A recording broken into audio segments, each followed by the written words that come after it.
ചെന്തെങ്ങ് വെക്കാൻ കഴിയാത്തവർ ഒരു കറ്റാർവാഴ വെക്കാനെങ്കിൽ നമുക്ക് സാധിക്കുമല്ലോ, അല്ലെങ്കിൽ ഒരു കുഞ്ഞു ചിരട്ടയിൽ ഒരു ലേശം വെള്ളം. ഹായ് ഹലോ, രാജീവ് വ്ലോഗ്സിലേക്ക് എല്ലാവർക്കും വലിയൊരു സ്വാഗതം. അപ്പോൾ ഇന്ന് അമ്മ പറയാനായിട്ട് പോണതേ, അമ്മയ്ക്ക് ഒരു 4-5 വർഷം മുന്നേ അമ്മയ്ക്ക് ആകെ കഷ്ടതകൾ ഒരുപാട് വന്നു. അപ്പൊ നമ്മൾ കഷ്ടതകൾ വന്നാൽ എന്താ ചെയ്യുക? ആദ്യം ഒരു ജോത്സ്യന്റെ അടുത്ത് പോവുക ചെയ്യുക. വേറൊന്നും നമുക്ക് മനസ്സിലാവില്ല, എന്താ ആവോ വിചാരിച്ചിട്ട്. അപ്പൊ ഞാനൊരു ജോത്സ്യനെ കാണാൻ പോയിട്ട്, നല്ലൊരു ജോത്സ്യന, നമ്മളെ കുട്ടികളുടെ ജാതകം എഴുതൊക്കെ ചെയ്യണ ജോത്സ്യന, നല്ല പറഞ്ഞു കഴിഞ്ഞാൽ അച്ചട്ടാണ് അദ്ദേഹം. അപ്പൊ ഞാനിങ്ങനെ, മോൻ എപ്പോഴും പനി വരിക, എനിക്കും തീരെ ശരീര സുഖമില്ല, എപ്പോഴും എത്ര പൈസ വന്നാലും നമ്മളെ വീട്ടില് ആശുപത്രി കൊണ്ടുപോയി കൊടുത്തിട്ട് തോൽക്കുകയാണ്. അപ്പൊ അങ്ങനെ ആകുമ്പോഴാണല്ലോ നമ്മൾ ജ്യോത്സ്യന്മാരുടെ അടുത്തേക്ക് പോവുക. അപ്പൊ അദ്ദേഹത്തിന്റെ അടുത്തേക്ക് ഞാൻ ചെന്നു. അപ്പൊ ഞാൻ അങ്ങനെ എപ്പോഴൊന്നും പോകാറില്ല, കുട്ടിയുടെ ജാതകം എഴുതാനും അങ്ങനെയൊക്കെ പോകണം. അപ്പൊ അദ്ദേഹത്തിന് എന്നെ നല്ല പരിചയമാണ്. അപ്പൊ എന്താ ഏതാന്നൊക്കെ അദ്ദേഹം ആദ്യം കാര്യങ്ങൾ ചോദിച്ചു. ജാതകങ്ങളൊക്കെ എടുത്തിട്ടുണ്ട് ഞാൻ. അപ്പൊ ഞാൻ അദ്ദേഹത്തോട് പറഞ്ഞു, ഇങ്ങനെ എന്താണെന്നറിയില്ല, എനിക്ക് എന്താ ഗുരുനാഥ, എപ്പോഴും ഒരു ബുദ്ധിമുട്ടുകളും ഒക്കെ വരികയാണ് വീട്ടിലെ, കുട്ടിക്കൊക്കെ പനിക്കുക, എന്തെങ്കിലും ഒരു അസുഖം, സ്കൂള് മുടങ്ങുക, അങ്ങനെയൊക്കെ വരുന്നുണ്ട്, എനിക്കും തീരെ ശരീര സുഖം പോരാ, എന്താണെന്നറിയില്ല പറഞ്ഞു. അപ്പൊ അദ്ദേഹം ചോദിച്ചു വീടിനെ പറ്റിയിട്ടൊക്കെ, എങ്ങനെയാണ് വീട് നിൽക്കണേ, എങ്ങോട്ടാണ് ദർശനം വീടിന്റെ എന്നൊക്കെ ചോദിച്ചു. അപ്പൊ ഞാൻ പറഞ്ഞു, വടക്കോട്ട് ദർശനമുള്ള വീടാണ്, നമ്മൾ 2 തരം പടികളുണ്ട്, വടക്കോട്ടും പടി വെച്ചിട്ടുണ്ട്, കിഴക്കോട്ടും പടി വെച്ചിട്ടുണ്ട് എന്നൊക്കെ എല്ലാം പറഞ്ഞു കൊടുത്തു. അപ്പൊ അദ്ദേഹം ഞാൻ ചോദിച്ചു, നിങ്ങളുടെ കന്നിമൂല എങ്ങനെ ഇരിക്കണത്? അപ്പൊ ഞാൻ പറഞ്ഞു, കന്നിമൂല എന്ന് പറഞ്ഞു കഴിഞ്ഞാൽ അവിടെ കുറച്ച് താഴ്ചയൊക്കെ ആയിട്ടാണ്, കാരണം അങ്ങനെയാണ് വീടിന്റെ ഭൂമിയുടെ കുറച്ചൊക്കെ കിടപ്പും അങ്ങനെയാണ് എന്ന് പറഞ്ഞു ഞാൻ. അപ്പൊ അദ്ദേഹം എന്നോട് പറഞ്ഞു, മോളെ നീയും ഇത്രയൊന്നും ജാതകങ്ങളും എടുക്കേണ്ട ഒന്നും കാര്യമില്ല, നിന്റെ കന്നിമൂല ശരിയല്ലാത്തതുകൊണ്ടാണ് എന്നുള്ളത് അദ്ദേഹം എനിക്ക് പറഞ്ഞു തന്നു. അപ്പൊ അദ്ദേഹം എന്നോട് പറഞ്ഞു, അത് നമ്മൾ ജ്യോത്സ്യത്തിലെന്ന് പറഞ്ഞു കഴിഞ്ഞാൽ ഇത് വാസ്തുവാണ്. അദ്ദേഹം പറഞ്ഞത് ജ്യോത്സ്യം ഒന്നുമല്ല ഞാൻ ഈ പറയുന്ന കുട്ടി, ഇതൊരു വാസ്തുവിന്റെയാണ്, നിങ്ങൾ 100% വിശ്വസിക്കേണ്ടത് തന്നെയാണ് നമ്മളെ വാസ്തു, അത് ഒട്ടും ഇല്ലാത്തല്ല കാരണവന്മാര് പറയുന്നത് എന്ന് പറഞ്ഞു. അപ്പോൾ അദ്ദേഹം എനിക്ക് ഇങ്ങനെ പറഞ്ഞു തന്നു, മോളെ ഒരു പൈസ വീട്ടിൽ നിൽക്കായ വരിക, അസുഖങ്ങൾ വരിക, മനസമാധാനം ഇല്ലായ, അതിനൊക്കെ നല്ലൊരു പോംവഴിയാണ്, നമ്മളെ കന്നിമൂല ഒന്ന് ശരിയായാൽ മതി പറഞ്ഞു. അപ്പൊ നിങ്ങൾ എപ്പോഴും എല്ലാവരും ചെയ്യണം. അപ്പോൾ അദ്ദേഹം പറഞ്ഞ കാര്യം എന്താ വെച്ചാൽ, കന്നിമൂല എപ്പോഴും നമ്മൾ വൃത്തിയാക്കി വെക്കാൻ ശ്രദ്ധിക്കണം അത്രേ. കന്നിമൂലയിൽ നമ്മൾ കുപ്പ കരട് ഒന്നും കൊണ്ടുപോയി ഇടരുത്, അവിടെ അതുപോലെ മാലിന്യങ്ങൾ അടിഞ്ഞുകൂടാൻ സമ്മതിക്കരുത്, പ്ലാസ്റ്റിക് കവറുകൾ ഇതൊന്നും ചെയ്യരുതെന്ന്. അപ്പൊ അദ്ദേഹം ചോദിച്ചു, കന്നിമൂലയിൽ വല്ല വൃക്ഷങ്ങളും ഉണ്ടോന്ന്? ഇല്ല, ഒന്നും ഇല്ല പറഞ്ഞു.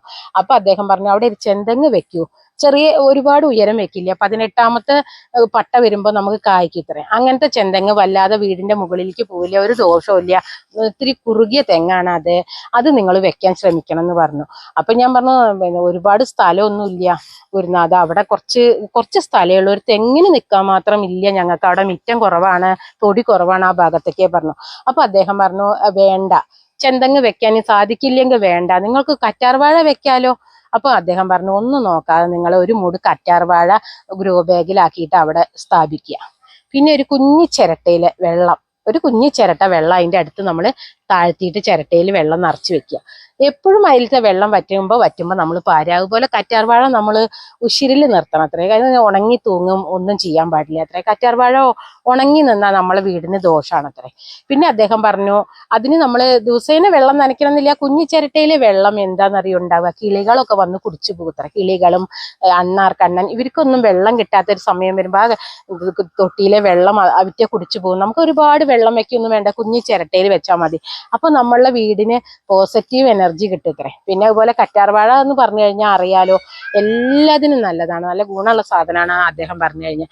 പിന്നെ നമ്മൾ അതുപോലെ തന്നെ ദിവസം മിറ്റം അടിച്ച് വാരാൻ, ആ ഭാഗം നമുക്ക് എന്നൊന്നും മിറ്റടിക്കാൻ സാധിക്കുന്നില്ല, അപ്പൊ ആളുകൾ കുറവുള്ള വീടാണെങ്കിലും ആ കന്നിമൂല ഭാഗം നമ്മൾ നന്നായിട്ട് മിറ്റടിച്ചിട്ട് ചാണകവെള്ളം തളിക്കണം എന്ന് അദ്ദേഹം പറയുക. അപ്പൊ ഞാൻ പറഞ്ഞു, പശു ഒന്നും ഇപ്പൊ ഇല്ല ഗുരുനാഥ, പശുവിനെയൊക്കെ കൊടുത്തിട്ടുണ്ടായിരുന്നു. അപ്പൊ അദ്ദേഹം പറഞ്ഞു, ഒന്നും വേണ്ട, നമ്മളെ മനസമാധാനത്തിനാണ് ഇതൊക്കെ ചെയ്യണത് നമ്മൾ. അപ്പൊ അങ്ങനെയാകുമ്പോൾ നിങ്ങളുടെ മനസ്സിന് ഇത്ര ടെൻഷൻ ഉണ്ടാവില്ല. അപ്പൊ നിങ്ങൾ ഒന്നും വേണ്ട, കല്ലുപ്പും മഞ്ഞളും വെള്ളത്തിൽ കലക്കിയിട്ട് അവിടെ തളിക്കുക. ഇനി കല്ലുപ്പും മഞ്ഞളും അല്ലെങ്കിൽ നമ്മൾ കടകളിൽ നിന്ന് വാങ്ങാൻ കിട്ടുന്ന റോസ് വാട്ടർ ഇല്ലേ, അത് തളിക്കുക. ഇനി അതല്ലെങ്കിൽ നമ്മൾ ജവാദു പൗഡർ കിട്ടും നമുക്ക് കടകളിൽ നിന്ന് വാങ്ങാൻ, അപ്പൊ അത് കൊണ്ടുപോയി തളിക്കുക. എന്തെങ്കിലും തളിച്ചിട്ട് നിങ്ങൾ ആ കന്നിമൂല എപ്പോഴും ശുദ്ധാക്കി വെക്കുക.